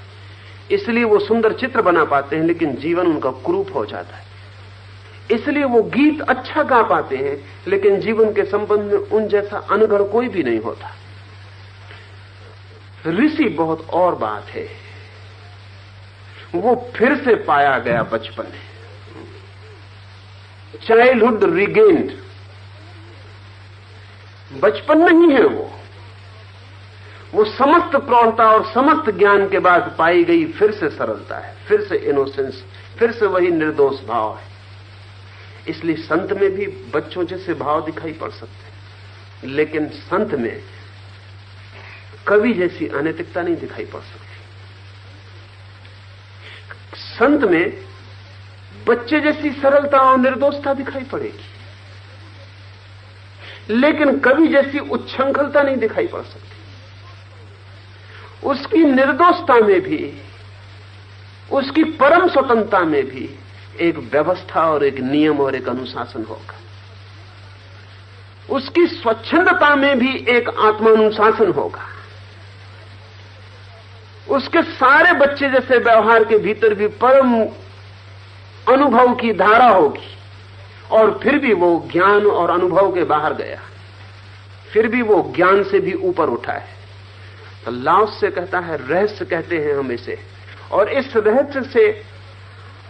रहस्य की अगर सघनता बढ़ जाए तो वो जीवन का जो सूक्ष्म राज है, वो जो चमत्कारपूर्ण जीवन का द्वार है, वो खुलता है। सघन होगा तब जब अहंकार होगा विरल, ये प्रोपोर्शनेट होगा सदा। इसे हम ऐसा मान सकते हैं, 100% अहंकार तो 0% रहस्य का भाव, 90% अहंकार तो 10% रहस्य का भाव, 10% अहंकार तो 90% रहस्य का भाव, 0% अहंकार तो 100% रहस्य का भाव। ये बिल्कुल, ये शक्ति एक ही है जो अहंकार में पड़ती है, वो वही शक्ति है जो रहस्य में पड़ेगी। इसलिए अहंकार जितना मुक्त होगा, उस शक्ति को छोड़ेगा, तो उतना वो शक्ति रहस्य में प्रवेश कर जाएगी। जीवन ऊर्जा की 2 वैकल्पिक दिशाएं हैं, अस्मिता और रहस्य। मैं और तू, वो तू जो है परमात्मा, वो रहस्य है। इधर मैं मजबूत होता है तो तू क्षीण होता चला जाता है। हमारी सदी ने अकारण ही ईश्वर को इंकार नहीं किया है। हमारी सदी पृथ्वी पर सबसे ज्यादा अहंकारी सदी है, और मजा यह है कि अहंकार ज्ञान का है, होगा ही, ज्ञान का ही अहंकार होता है। हमारी सदी सबसे ज्यादा ज्ञानपूर्ण सदी है। ये उल्टी बात लगेगी, लेकिन अगर आपने मेरी पिछली पूरी बात ठीक से ख्याल में ली है तो समझ में आ जाएगी। हमारी सदी मनुष्य जाति के ज्ञात इतिहास में सर्वाधिक ज्ञानपूर्ण और परिणामतः सर्वाधिक अहंकारी और अंततः सर्वाधिक रहस्य से वंचित है। जितना हम ज्ञानपूर्ण होते चले जाएंगे, जितनी हमारी लाइब्रेरीज बड़ी होती चली जाएंगी, हमारी यूनिवर्सिटीज ज्ञान की थाती बनती चली जाएंगी, हमारे बच्चे ज्ञान के जानकार होते चले जाएंगे, उतना रहस्य तिरोहित होता चला जाएगा। और ऐसी घड़ी आ सकती है, और वही आदमी की आखिरी सुसाइडल घड़ी होती है, जब कोई सभ्यता इतनी ज्ञानी हो जाती है कि उसको रहस्य का कोई बोध न रह जाए, तो सिवाय मरने के फिर कोई उपाय नहीं रह जाता। क्योंकि जिया जाता है रहस्य से, अहंकार से नहीं। हम भी जो अहंकारी हैं वो भी रहस्य से ही जीते हैं। पूर्ण अहंकार के साथ जीना असंभव है, सिर्फ मृत्यु ही संभव है, आत्मघात ही संभव है। अगर सब हमने जान लिया, ऐसा ख्याल आ जाए, तो मरने के सिवाय और कुछ जानने को शेष नहीं रह जाए। इसलिए जितना हम पीछे लौटते हैं, उतना हम आदमी को जीवन के प्रति ज्यादा रस में पाते हैं। आत्महत्या उतनी कम होती है जितना हम पीछे लौटते हैं। ये बड़े मजे की बात है, अज्ञानी सभ्यताएं आत्महत्याएं नहीं करती, क्योंकि आत्महत्या होने के लिए जितना सघन अहंकार चाहिए वो उनके पास नहीं होता।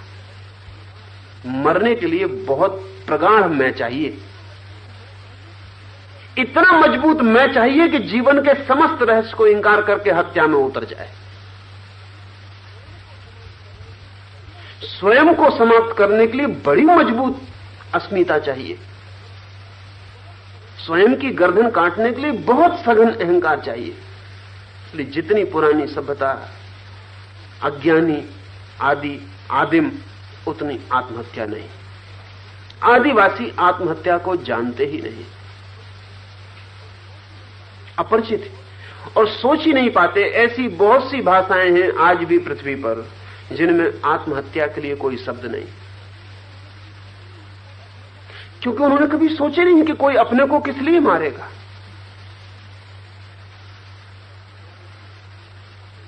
पर हमारे लिए स्थिति बिल्कुल बदल गई है।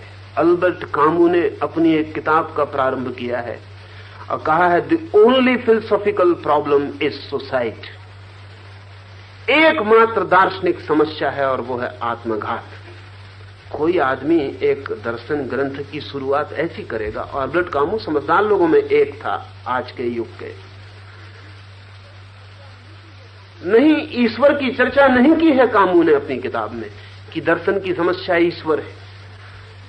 चर्चा की है कि दर्शन की एकमात्र समस्या आत्मघात है, कि आदमी जिए तो क्यों जिए। ठीक है उसका पूछना, अगर रहस्य ना हो तो जीने का कारण क्या है? खाना खाने के लिए जिए, मकान में रहने के लिए जिए, बच्चे पैदा करने के लिए जिए, फिर बच्चे किस लिए जिए? वो और बच्चे पैदा करने के लिए जिए। इस सब का क्या प्रयोजन है? मकान बनाए, रास्ते बनाए, हवाई जहाज बनाए, पर जिए क्यों?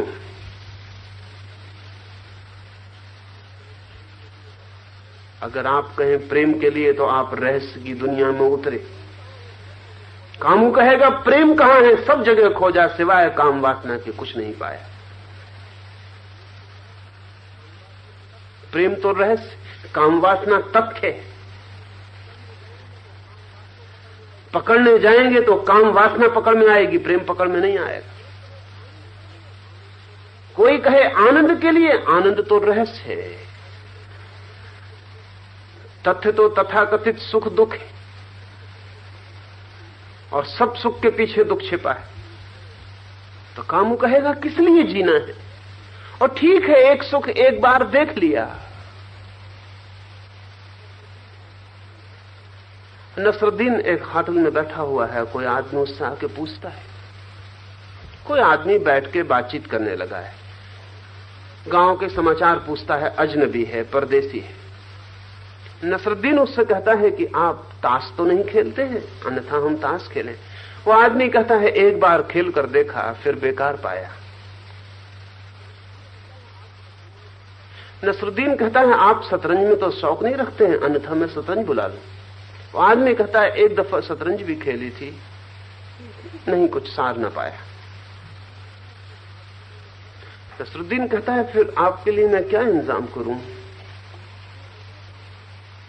संगीत सुनना पसंद करेंगे तो मैं कुछ वाद्य बजाऊं? वो आदमी कहता है एक दफा सुना था, सार नहीं पाया।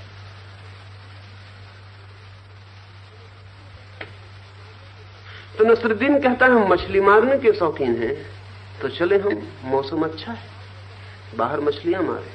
तो वो आदमी कहता है मैं तो ना जा सकूंगा, मेरा लड़का है, उसे ले जाएं। नसरुद्दीन उससे कहता है माफ करें, मैं सोचता हूं आपका एकमात्र लड़का। नसरुद्दीन उससे कहता है मैं सोचता हूं आपका एकमात्र लड़का होगा ही, क्योंकि एक दफा देखा होगा आपने प्रेम काम, फिर दोबारा तो।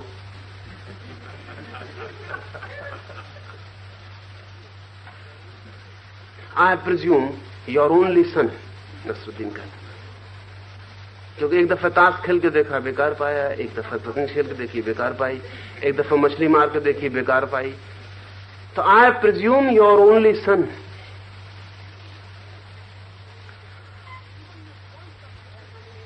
जीवन में कोई तथ्य ऐसा नहीं है जो दोबारा देखने योग्य है,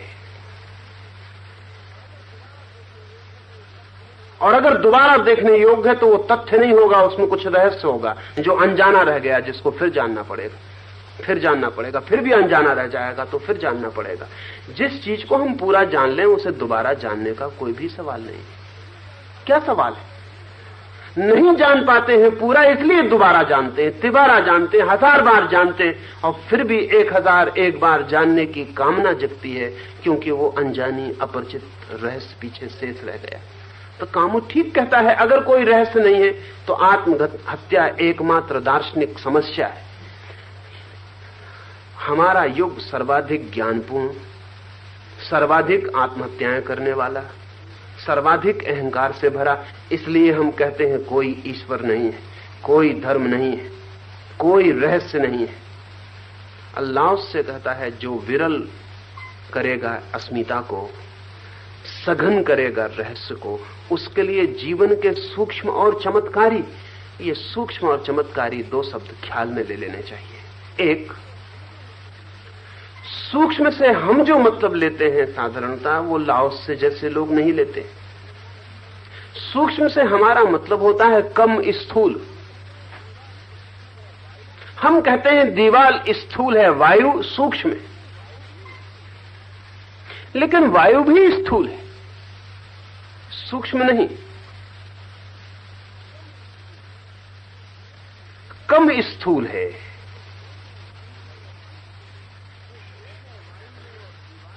जो भेद है वायु में और दीवाल में, वो बहुत ज्यादा नहीं है। वो कोई गुणात्मक भेद नहीं है, वो मात्रा का ही भेद है, क्वांटिटी का भेद है, क्वालिटी का भेद नहीं है। और वायु की भी दीवाल बनाई जा सकती है, और वायु से भी आपको इतने जोर से गिराया जा सकता है जितना आपकी दीवाल से आप टकरा के कभी न गिरे। और दीवाल से आप बच भी जाएं, अगर वायु की सघन दीवाल खड़ी की जाए तो आप उससे बच न पाए।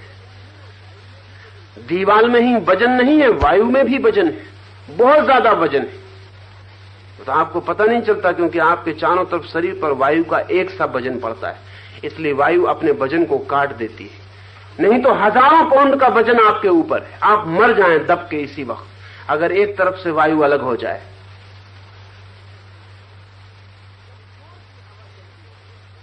जब जोर की हवा चलती है तो आप शायद आगे को गिर पड़ने को होते हैं, तो आप सोचते होंगे पीछे की हवा धक्का दे रही, इसलिए तो आप गलत सोचते हैं। पीछे की हवा आपको धक्का दे के नहीं गिरा रही, पीछे की हवा के धक्के के कारण आपके आगे की हवा धक रही है, वहां खाली जगह पैदा हो रही, वो खाली जगह में आप गिरेंगे। वायु का तो अपना अपना बहुत स्थूल रूप है। हम किन चीजों को सूक्ष्म कहते हैं? हमारा सब सूक्ष्म स्थूल का ही एक रूप होता है। लाओस से जैसे लोग जब सूक्ष्म का उपयोग करते हैं, दी सटल, तो उनका मतलब होता है वो जो इंद्रियों का किसी भी भांति पकड़ में नहीं आता। सूक्ष्म का अर्थ समझ लेना आप। वायु हमारी आंख को नहीं दिखाई पड़ती, लेकिन हाथ को तो दिखाई पड़ती, इंद्रियों की पकड़ में आती है, सूक्ष्म नहीं है। सूक्ष्म का अर्थ है जो इंद्रियों की पकड़ के बाहर है। आपने कोई ऐसी चीज जानी जो इंद्रियों की पकड़ के बाहर है? जो भी जाना है सब इंद्रियों की पकड़ से जाना है। देखा तो आंख से, सुना तो कान से, सूंघा तो नाक से, छुआ तो हाथ से। आपके अनुभव में सूक्ष्म का कोई भी अनुभव नहीं है। इसे हम ऐसी व्याख्या कर लें, जो इंद्रियों से जाना जाता है वो स्थूल, और जो इंद्रियों से नहीं जाना जाता और फिर भी जाना जाता है वो सूक्ष्म। तब आपको ख्याल में आएगा। नहीं तो हम जो फर्क करते हैं वो इंद्रियों में फर्क कर लेते हैं। एक आवाज जोर से आ रही तो हम कहते हैं स्थूल, और बहुत बारीक और धीमी आ रही तो हम कहते हैं सूक्ष्म। इनमें कोई फर्क नहीं है, ये एक ही आवाज की तरतमताएं हैं, और दोनों को कान पकड़ लेता है।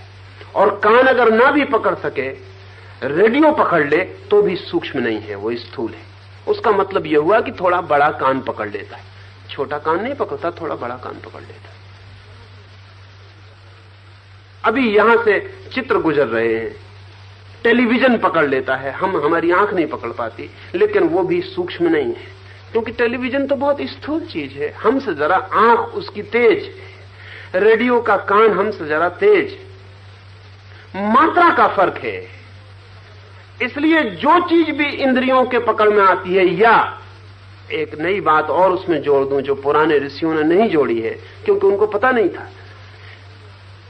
जो बात इंद्रियों की पकड़ में आती है वो, और या इंद्रियों के द्वारा बनाए गए किसी भी यंत्र की पकड़ में आती है वो सब स्थूल है।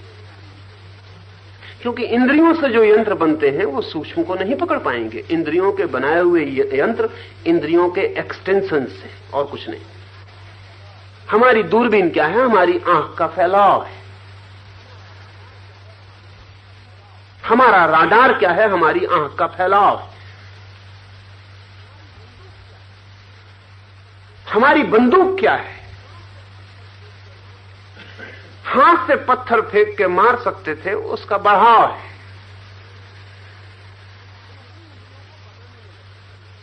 हम अपनी इंद्रियों को बढ़ाने में लगे। हमारा छुरा, हमारा तलवार क्या है? हमारे नाखून है बढ़े हुए। जंगली जानवर नाखून से आदमी की छाती फाड़ता, हम एक लोहे का पंजा बना के छाती फाड़ देते। हमारी सब इंद्रियों की बढ़ाव जो है, एक्सटेंशंस जो हैं, उनकी पकड़ में जो आ जाए वो भी स्थूल है। सूक्ष्म वो है जो इंद्रियों की पकड़ में ही ना आए, और फिर भी पकड़ में आए। ध्यान रखें, अगर पकड़ में ही ना आए तब तो आपको उसको पता ही ना चले। इसलिए दूसरी बात भी ख्याल रख लें, पकड़ में तो आए जरूर, लेकिन किसी इंद्रिय के द्वारा पकड़ में ना आए। इमीडिएट हो, कोई मीडिएटर बीच में ना हो, कोई मध्यस्थ इंद्रिय का बीच में ना हो। मैं आपको देख लूं बिना आंख के,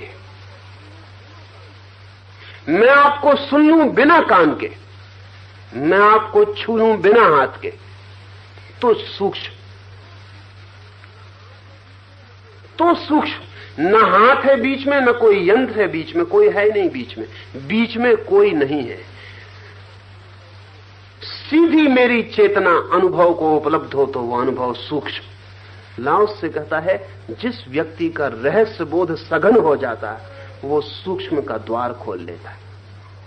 रहस्य बोध के सघन होने से अहंकार के गिरते ही हमें इंद्रियों की जरूरत नहीं रह जाती। ये बहुत मजे की बात है।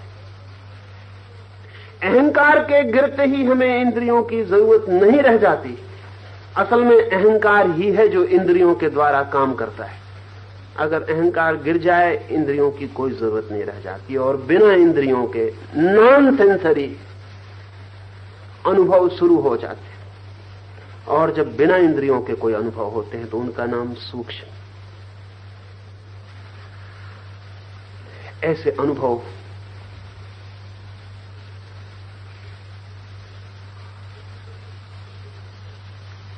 कभी कभी आपको भी झलक जाते हैं।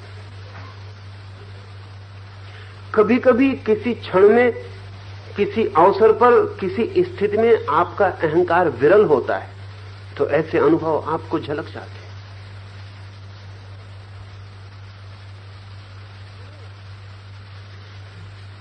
अनायास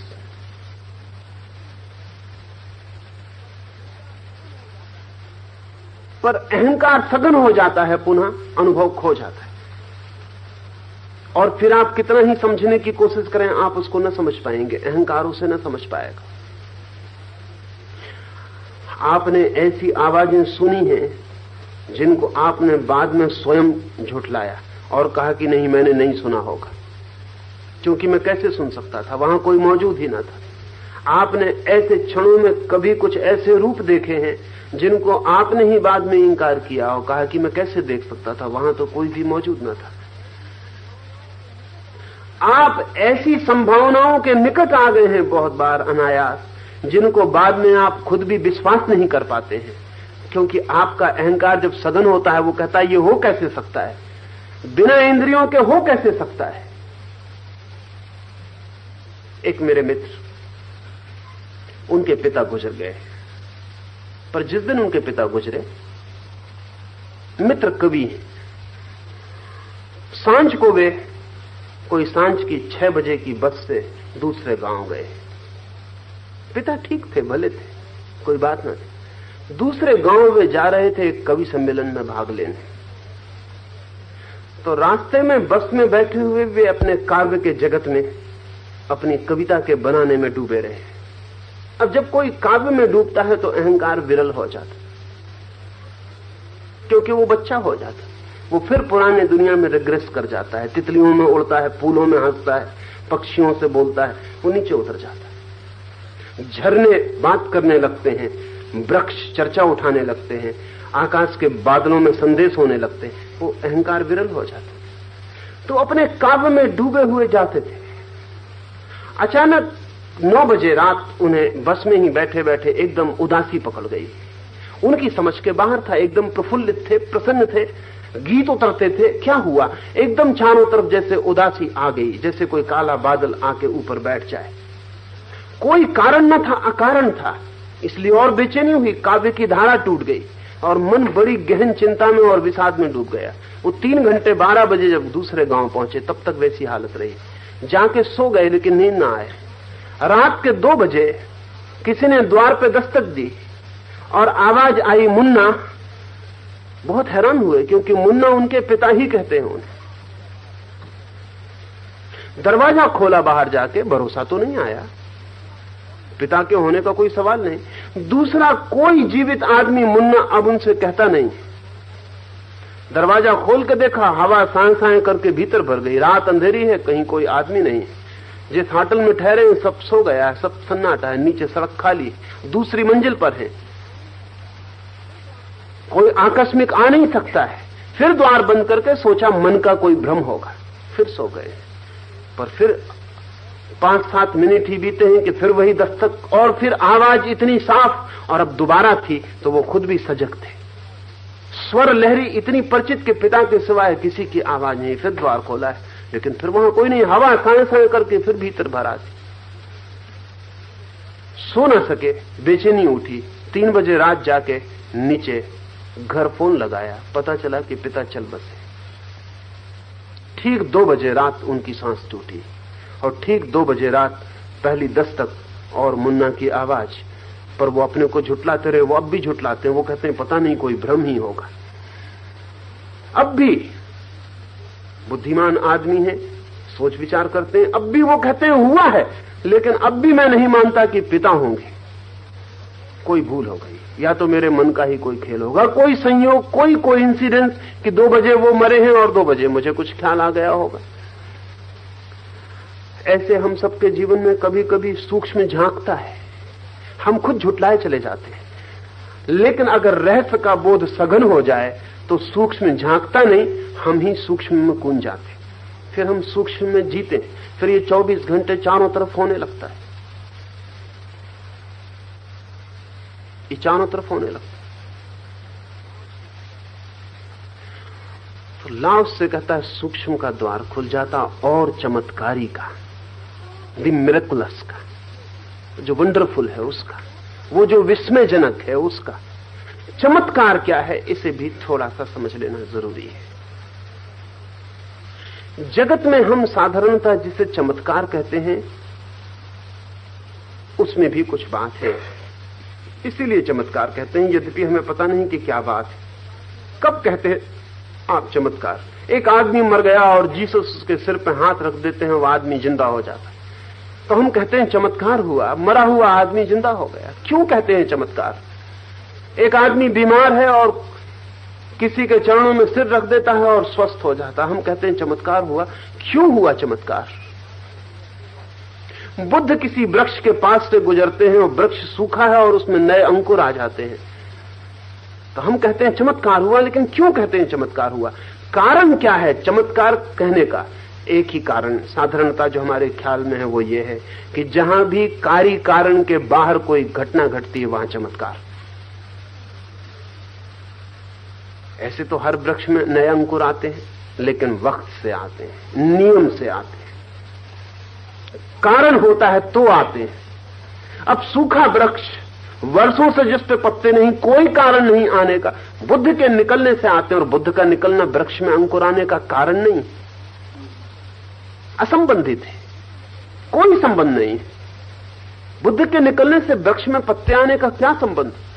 एक आदमी मर गया है, अगर दवा से ठीक हो जाए तो हम कहेंगे कि शायद हृदय की गति थोड़ी कम चलती होगी, ठीक चलने लगी है। एक आदमी बीमार है, दवा से ठीक हो जाए तो हम कहते हैं कोई चमत्कार नहीं। क्यों? क्योंकि दवा में कारण है और ठीक हो जाना कार्य है, एक कॉजलिटी है। लेकिन एक आदमी के पैर में सिर रख दो और ठीक हो जाओ तो फिर कोई कॉजलिटी नहीं है, फिर चमत्कार है। चमत्कार का मतलब है कार्य कारण का नियम जहां टूट जाता है, जहां कोई संबंध खोजे नहीं मिलता कि क्या है कारण और क्या है कार्य। अब जीसस किसी के सिर पर हाथ रखने मुर्दा आदमी जिंदा हो, इसका कोई भी संबंध नहीं, जीसस के हाथ से क्या संबंध? लेकिन आदमी जिंदा हो गया है तो चमत्कार है। साधारणतः हम चमत्कार जिसे कहते हैं उसके पीछे का राज जो है वो इतना ही है कि वहां कार्य कारण हमारी समझ में नहीं आते, लेकिन वहां भी कार्य कारण हो सकते हैं, होते हैं,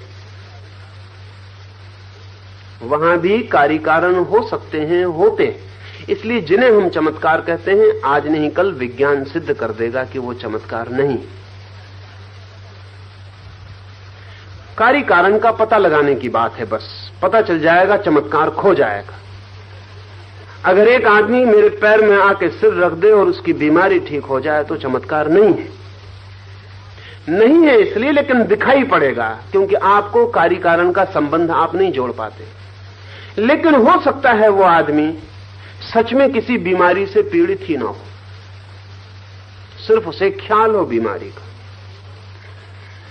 सिर्फ एक मानसिक बीमारी से ग्रस्त हो, और अगर बहुत भरोसे से और बहुत आस्था से मेरे पैर में सिर रख दे आके, तो उतनी आस्था से वो भरोसा जो बीमारी को मजबूत किए था पिघल जाए, टूट जाए। चमत्कार हो जाएगा, लेकिन चमत्कार नहीं हुआ। देयर इज नो मिरेकल, क्योंकि कार्य कारण पूरा काम कर रहा है। उसकी ही अपनी श्रद्धा से बनाई गई बीमारी थी, अपनी ही श्रद्धा से कट गई। मेरे पैर ने कुछ भी नहीं किया है, मेरा पैर कुछ कर भी नहीं सकता। चमत्कार कुछ भी नहीं है। चमत्कार जरा भी नहीं है। अगर कोई मुर्दा आदमी भी जीवित हो जाए तब भी चमत्कार नहीं है, और आज नहीं कल हम उसके मुर्दा होने के जीवित होने का राज खोज सकते हैं कि वो क्यों जीवित हो गए। अगर बीमारी मानसिक होती है तो क्या आप समझते हैं मौत मानसिक नहीं हो सकती? बिल्कुल होती है, मौत मानसिक भी होती है। सभी लोग शारीरिक बीमारियों से नहीं मरते, समझदार लोग अक्सर मानसिक बीमारियों से मरते। अगर पक्का भरोसा आ जाए कि मैं मर रहा हूं, मैं मर रहा हूं, मैं मर गया, तो आप मर जाएंगे। आपका शरीर यंत्र पूरी तरह ठीक है, अभी वो चल सकता था, सिर्फ आपकी चेतना भीतर सिकुड़ गई है। जीसस का हाथ उस सिकुड़ी हुई चेतना को फैला सकता है। कोई चमत्कार नहीं है। जीसस के हाथ में इतनी चुंबकीय ताकत है कि आपके भीतर जो दबी चेतना है वो उठ के सतह पर आ जाए। ये जो मैग्नेटिज्म है, ये जो शरीर का जीवंत चुंबकीय तत्व है, ये इसका अपना विज्ञान है, इसके अपने कार्य कारण है। तब ये भी हो सकता है कि पैर में किसी ने सिर रखा हो और उसे कुछ लाभ हो जाए बिना उसकी आस्था के भी। तब इस व्यक्ति के पैर का जो जीवंत चुंबकीय तत्व है वो प्रवेश कर सकता है। जैसे बिजली प्रवेश करती है छू देने से, और शॉक लग जाता है और आदमी गिर पड़ता है, वैसे ही शरीर की विद्युत धारा और शरीर का चुंबन भी, चुंबकीय तत्व भी प्रवेश करता है और दूसरे को छूता है और परिवर्तित करता है। लेकिन तब कार्य कारण खोज लिए जाते हैं। नहीं, चमत्कार यहां नहीं। हम चमत्कार सिर्फ इसलिए कहते हैं कि हमें कार्य कारण का पता नहीं चलता। लाओस से जिस चमत्कार की बात कर रहा है वो बहुत और है। वो चमत्कार उस जगह है जहां हमारा अहंकार पूरी तरह समाप्त हो जाता है, और जब हमारा अहंकार पूरी तरह समाप्त होता है तो एक अनूठी घटना घटती है कि हमें कार्य कारण में जो भेद दिखाई पड़ता था वो विदा हो जाता है। कार्य ही कारण हो जाता, कारण ही कार्य हो जाता, बीज ही वृक्ष हो जाता है, वृक्ष ही बीज हो जाता है। और उस स्थिति में कोई व्यक्ति बीज और वृक्ष को एक ही साथ देख सकता है, साइमल्टेनियसली, लेकिन तब वो चमत्कार है। इसे थोड़ा समझें, ये थोड़ा गहन है। हम देखते हैं एक दफे बीज को, लेकिन उसी वक्त हम वृक्ष को नहीं देख सकते। वृक्ष को देखने में हमें 20 साल ठहरना पड़ेगा। 20 साल बाद हम वृक्ष को देखेंगे, लेकिन तब बीज ना दिखाई पड़ेगा। हम एक बच्चे को देखते हैं पैदा होते हुए, तब हम बूढ़े को नहीं देख सकते। बूढ़े के लिए हमें 70 साल रुकना पड़ेगा, लेकिन जब हम बूढ़े को देखेंगे तब तक बच्चा खो गया होगा। हम दोनों को साथ ना देख सकेंगे। चमत्कार लाओस से उसे कहता है कि उस रहस्य के जगत में जब गहन होता रहस्य और अहंकार शून्य हो जाता, तो बच्चे में बूढ़ा दिखाई पड़ता है, बूढ़े में बच्चा दिखाई पड़ता है, जन्म में मौत दिखने लगती है, बीज में पूरा वृक्ष दिखाई पड़ता है, जो फूल अभी नहीं खिले वो खिले हुए दिखाई पड़ते हैं, जो अभी नहीं हुआ वो होता हुआ मालूम पड़ता है, जो हो चुका वो मौजूद मालूम पड़ता है, जो होगा वो भी मौजूद मालूम पड़ता है। अतीत और भविष्य समाप्त हो जाते, एक ही क्षण रह जाता है, सारा अस्तित्व एक क्षण की इटर्निटी में, सनातन में खड़ा हो जाता है। तो जो कृष्ण कह रहे हैं अर्जुन से कि ये तूने जिन्हें तू सोचता है कि तू मारेगा, मैं इन्हें मरा हुआ देख रहा हूं अर्जुन, ये मर चुके हैं अर्जुन। ये सिर्फ तुझे खड़े दिखाई दे रहे हैं क्योंकि तुझे भविष्य दिखाई नहीं देता। ये चमत्कार है।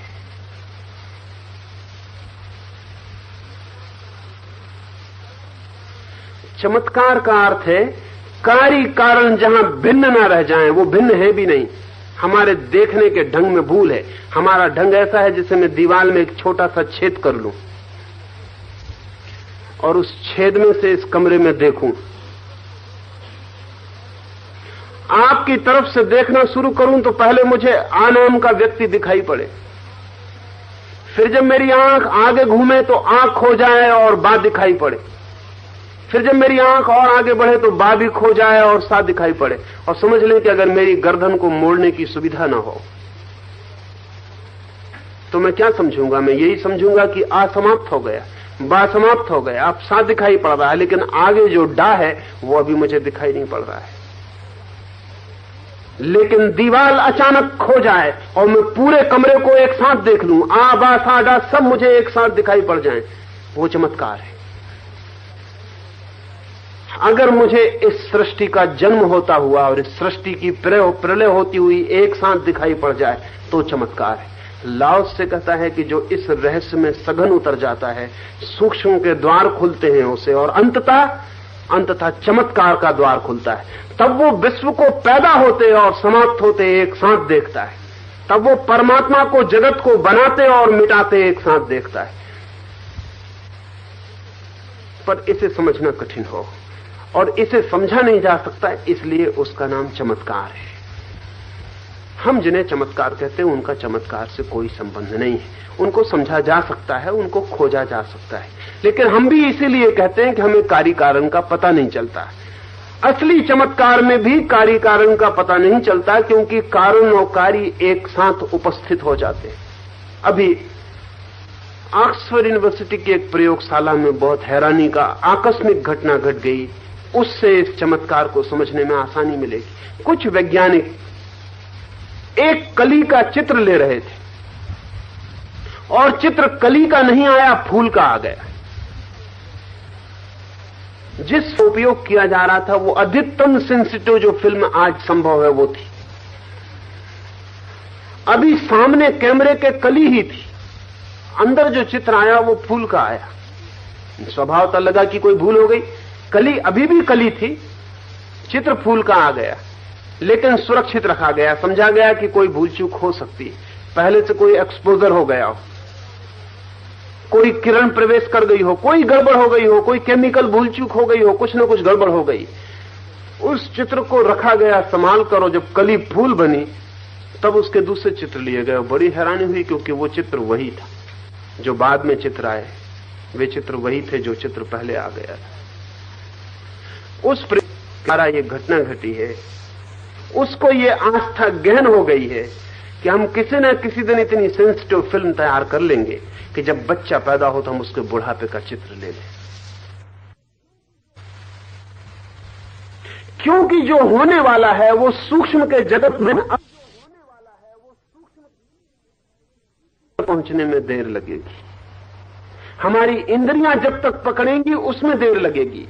अगर हम बिना इंद्रियों के पकड़ पाए तो शायद अभी पकड़ लें।